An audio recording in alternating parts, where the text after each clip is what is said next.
pain et boire la coupe, dans Jean 6, 31 à 63.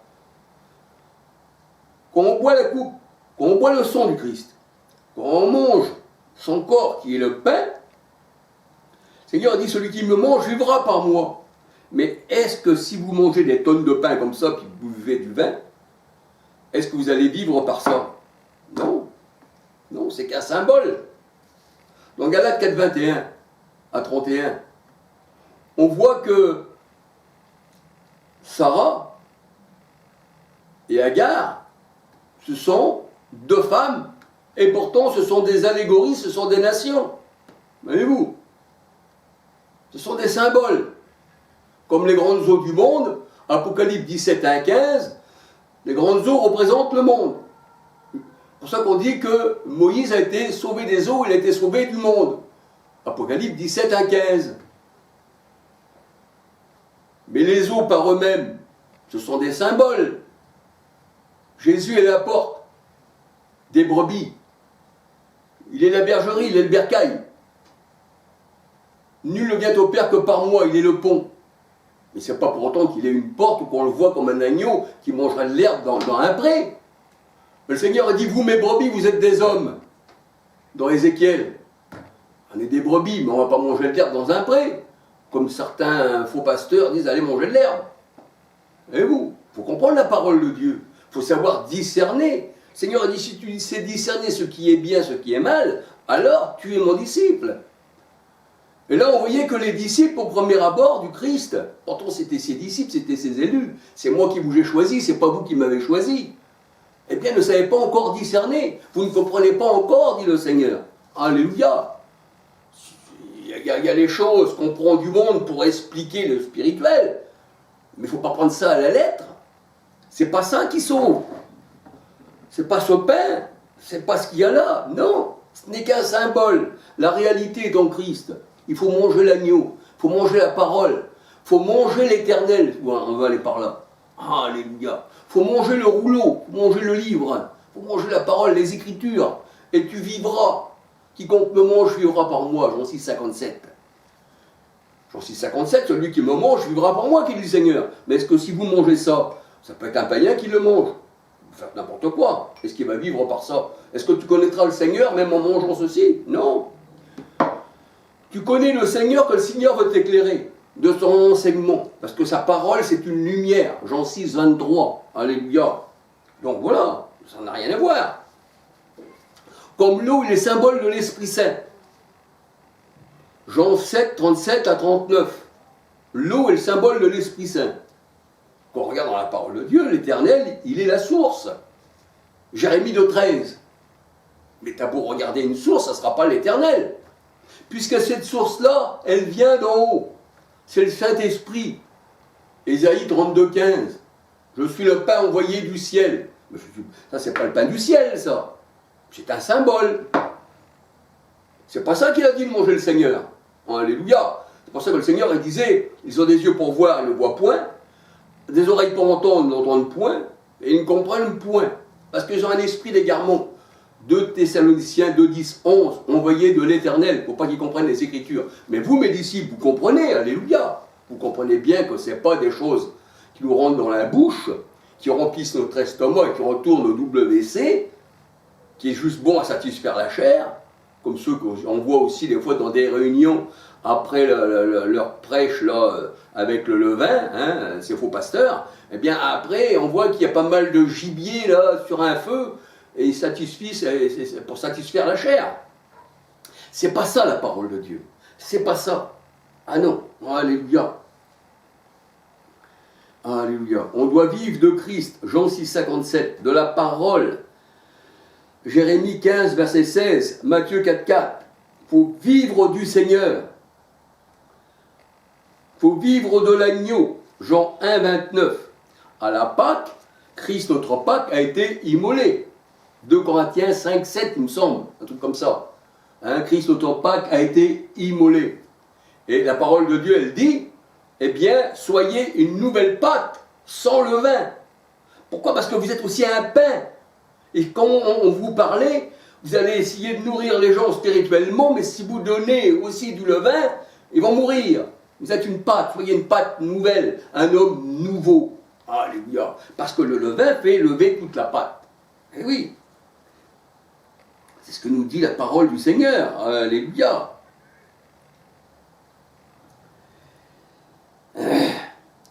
Il faut manger le Christ, l'agneau, Jean 29, sans levain, sans fausse doctrine. Lui qui est le pain, Matthieu 16, versets 6 à 12, Exode 12, versets 5, 7, 8, 11. Là, cet agneau, il est sans défaut. 1 Pierre 1, 19, 20. Alors, être au Seigneur qui est esprit, nous savons qu'il n'y a qu'un seul esprit, 1 Corinthiens 12, 13. Or, le Seigneur, c'est l'esprit. 2 Corinthiens 3, 17. C'est séparer, c'est séparer le levain du pain, de la parole. Jérémie 15, 19. C'est séparer des ténèbres. 2 Corinthiens 6, 14 à 18. C'est être pur pour manger la Pâque. Esdras 6, 19 à 22.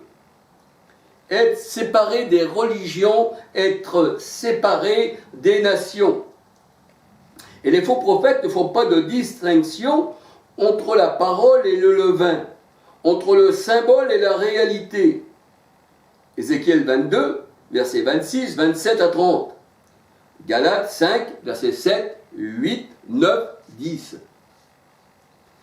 Les vrais sacrificateurs apprennent, eh bien, les personnes qui désirent connaître le Seigneur, eh bien, à discerner les choses spirituelles d'avec les choses charnelles.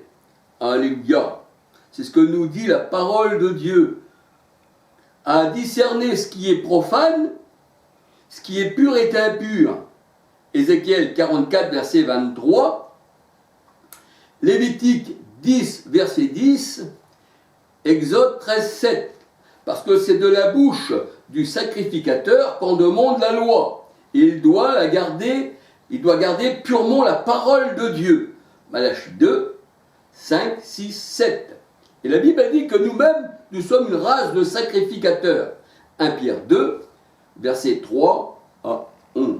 Nous voyons que dans ces réunions-là, de religion, de tout ce que vous voulez, ils se disent une race de sacrificateurs, mais il y en a, le trois quarts, ils sont assis, il y en a un seul qui parle. Ça veut dire que les autres ne sont pas sacrificateurs. C'est un truc faut dire la vérité, d'esprit déréglé. Nous sommes une race de sacrificateurs, Apocalypse 1, 6, 1 Pierre 2, 3 à 11, et nous voyons que Melchisédek, eh bien, apportait du pain et du vin. Et Genèse 14, 18, et nous savons que c'est le Seigneur Jésus-Christ. Psaume 110, 4, Alléluia, Hébreux 7, verset 3. Alors il est vrai que dans la pâte, à faire le pain, si on lui met un peu de levain, eh bien ça fait lever tout le pain entier qui est bon à mettre à la poubelle. 1 Corinthiens 5, 6, 7, 8. Il faut donc que le pain des religieux disparaisse. Alléluia. Et il faut que l'homme soit aussi une pâte sans levain, c'est-à-dire qu'il est dépouillé, l'homme ancien, et qu'il ne se laisse plus, eh bien, on va dire, nourrir par tous ces faux prophètes qui vont donner un pain qui est le pain de la méchanceté, le pain, eh bien, on va dire, frelaté, hein, qui n'est pas bon à manger. Alléluia. Alors, il est vrai que quand l'homme, eh bien, donne du levain, donc du pain, il dit voici le pain du Christ, c'est le pain du Christ, voici, alors il y a du levain à l'intérieur. Eh bien, ça veut dire que le levain, quand le Seigneur dit méfiez-vous du levain des pharisiens qu'ils avaient annulé le commandement de Dieu pour leur tradition, c'est-à-dire ces traditions-là, c'était ça le levain.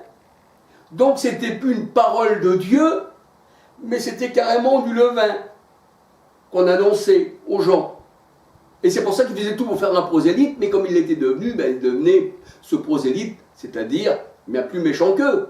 C'est tout à fait logique. Ça veut dire que dans toutes ces religions, vie et lumière, protestantisme, mormon, adventiste, catholique, enfin tout ce que vous voulez, musulman, tout ça, n'existait pas au temps du Christ. Ça s'est rajouté après, c'est venu se greffer, mais il n'y a rien à voir. Le Seigneur, ils disent rien en moi, je ne l'ai jamais connu. Ils sont venus justement même pour lutter contre moi et rapporter du levain, c'est-à-dire un pain falsifié. C'est pour ça que si on rapporte un autre Jésus, il y a du levain à l'intérieur, un autre agneau, ben, le Seigneur a dit je ne l'agrée pas. Il a des défauts celui-là, j'en veux pas. Et c'est ça.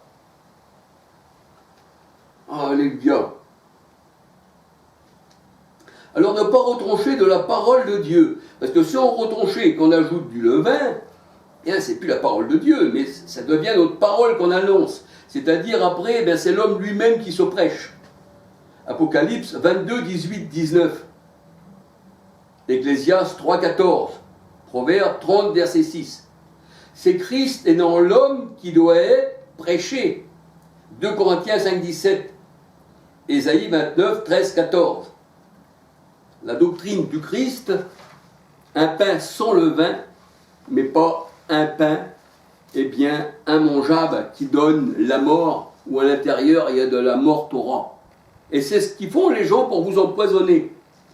Quelqu'un qui veut vous empoisonner va vous présenter un beau gâteau, avec de la crème, avec une belle cerise. Dans ce gâteau, vous aurez 20% de pâtisserie, 10% de crème, et tout le restant. Mais ça c'est pour attirer les yeux hein, quand on va faire ce beau gâteau. Et il y aura le pâtissier qui sera là aussi, qui fera des courbettes. Mais en réalité, le Seigneur dit, se déguise en ange de lumière pour mieux, eh bien, vous ruiner, vous emmener à la mort. Et celui qui n'a pas le discernement, eh bien, il va manger, comme le poisson qui est attrapé dans la rivière. Il ne boit pas l'hameçon, il boit que l'asticot. Ou des fois, c'est même pas l'asticot, c'est un leurre.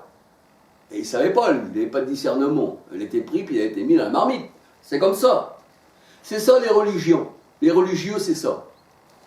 Ils ont du levain à vous donner, mais ils n'ont pas du blé. Christ, il est le blé. Si le grain de blé ne meurt, ne peut porter du fruit. Alléluia. Christ, il est le blé. Simplement, il n'y a rien d'autre. Il n'y a que du blé. Maintenant, si tu rajoutes, que tu y mets d'autres choses, c'est plus du blé. Il y a un mélange.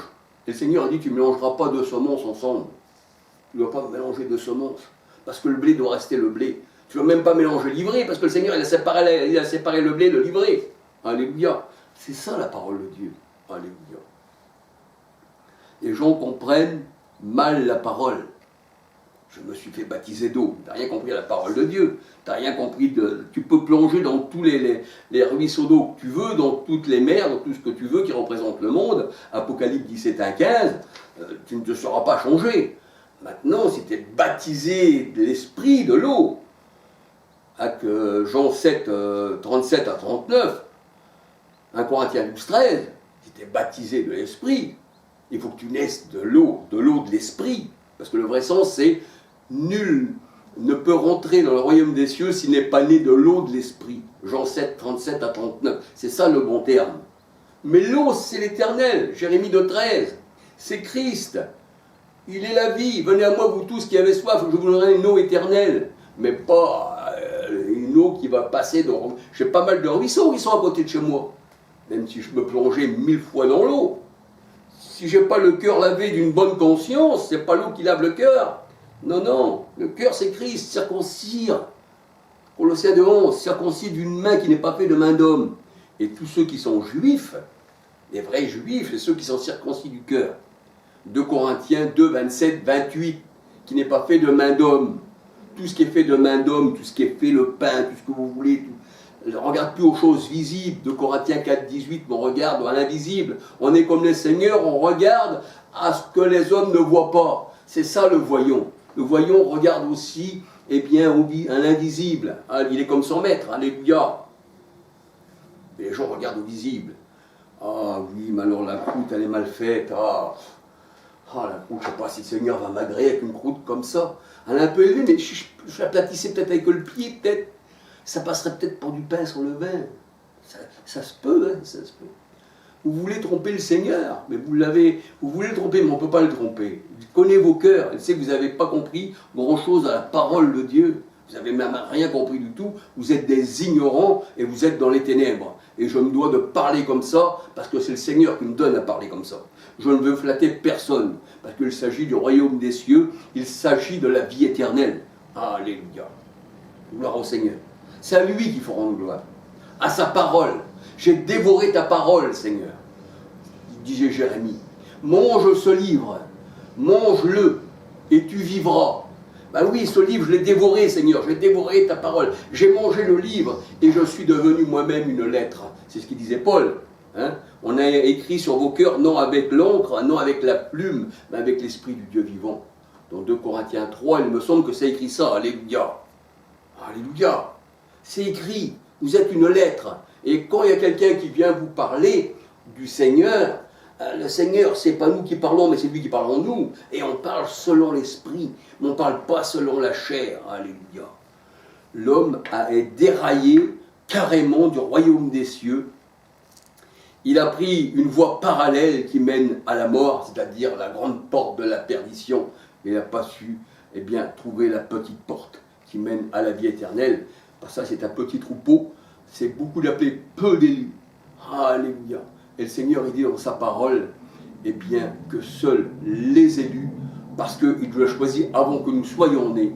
Éphésiens 1, versets 4, 5, 11. Et Romains 9 nous dit, c'est bien, pas parce que nous avons fait le bien et le mal que Dieu nous a choisis, mais ça vient même de la volonté de Dieu. Alléluia. Afin que personne ne se glorifie. Maintenant, si Dieu m'a choisi parce que j'aurais fait le bien, et puis après qu'il m'aurait choisi après, j'aurais dit, Seigneur, j'ai le lieu de me glorifier parce que tu as vu le bien que j'ai fait. Mais la Bible elle dit que tous ont péché, privés à la gloire de Dieu. Et Dieu connaît les cœurs bien avant qu'ils soient nés. C'est pour ça qu'il dit, j'ai aimé Jacob, mais j'ai rejeté Ésaü, bien avant qu'ils connaissent le bien et le mal.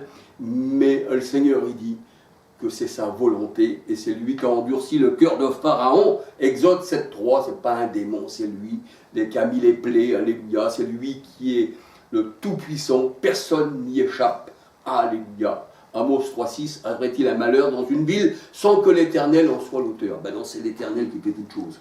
Si tu marches avec le Seigneur, si tu as béni parce que le Seigneur connaît toutes choses, Deutéronome 28, 1 à 68, la bénédiction et la malédiction appartiennent à l'Éternel. Alléluia. Mais là, nous voyons que il y a le pain de méchanceté. Il y a le pain de méchanceté. Alléluia. Et le Seigneur, il a agréé quoi? Il a agréé les agneaux sans défaut. Comme Christ, 1 Pierre 1, 19, 20, Christ est l'agneau de Dieu, le Fils bien-aimé, que l'Éternel a agréé. Voici mon Fils bien-aimé, en qui j'ai mis tout mon amour. Alléluia. Pourquoi? Parce qu'il est sans tache, sans défaut, sans levain. Alléluia. C'est le Fils bien-aimé, Matthieu 3, 16, 17, Matthieu 17, 5 et Hébreux 9, 14. Là, le Seigneur, il est une offrande agréable en tant qu'homme à Dieu. Il est un agneau que Dieu a agréé. Hébreux 10, versets 5 à 10. Il n'est pas comme ces faux prophètes qui présentaient des brebis estropiées qui n'avaient pas été poncées par l'huile, c'est-à-dire pas guéries par l'Esprit Saint, mais qui spirituellement étaient malades, étaient rebelles. Et ces faux prophètes, ces faux sacrificateurs, espéraient que Dieu allait les agréer. Mais le Seigneur dit, ceux-là, je ne les ai pas agréés. Malachie 1, 6 à 14. Et Paul lui donnait de bonnes offrandes aussi au Seigneur. Il présentait les païens convertis au Christ comme de bonnes offrandes. Alléluia. Romains 15, verset 16. Alors c'est ce que je voulais vous parler de la parole de Dieu. De la parole, alléluia. Parce que les gens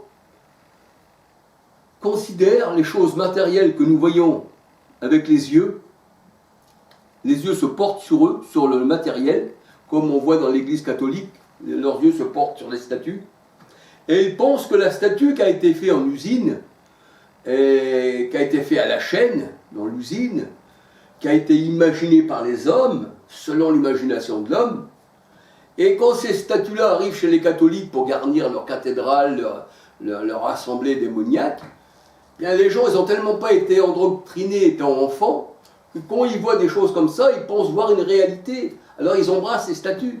Ils embrassent même la grotte de Lourdes, elle est usée, la paroi est usée par les baisers à la grotte de Lourdes, et là, ils ne regardaient pas s'il y avait le Covid et tout, ils embrassaient, ils embrassaient, ils embrassaient. Ouais, ils embrassaient carrément les pierres. Mais avec la même pierre, j'aurais pu faire une bordure de trottoir. Alors, je me demande même pourquoi ils n'embrassent pas les bordures de trottoir. Ah, ça vient au même. On voit même des fois des statues qui tombent sur la tête des gens. Ah oui, les statues de la Vierge, tiens, paf, elle est tombée sous le cerveau, c'est malheureux de dire ça, mais l'autre il était trépané. Eh oui, elle m'a béni. Ah bah oui, elle t'a béni, mais dans un sens contraire, et elle s'est cassée à tes pieds. Est-ce qu'elle a plus quelque chose pour elle et pour toi? Non, elle n'a rien plus. Eh non. Est-ce que Marie, la mère du Christ, a pu faire quelque chose pour son fils? Ben non. Ben non. Ben non. Alors, rien. La Bible elle dit que Marie même disait du Christ, de Jésus, elle disait aux disciples, faites tout ce qu'il vous dira. Et oui. Et le Seigneur Jésus disait à elle, à sa mère, qu'il y a-t-il entre moi et moi et toi, femme? Il l'appelait femme. Pourquoi? Parce que Marie, si on veut bien regarder dans la parole de Dieu, elle était porteuse de Jésus. Porteuse. Comme une poule porte, couve un œuf qui ne lui appartient pas. Et où? Ça veut dire que Jésus n'avait pas le sang de Marie. Sinon, le sang de Marie aurait pu aussi nous purifier. Mais la Bible a dit que Jésus est venu avec son propre sang. Alléluia. Il n'est pas venu avec le sang des boucs, il n'est pas venu avec le sang des béliers, il n'est pas venu avec un autre sang, il est venu avec son propre sang. Et c'est pour ça que dans Acte 20-28, il me semble, Acte 20-28, le Saint-Esprit a versé son sang. Et dans Zacharie 11, versets 11, 12, 13, il nous est dit que l'Éternel a été vendu 30 pièces d'argent. Alors pour les témoins de Jéhovah, c'est pareil. Ils disent que Jésus n'est pas Dieu. Mais là,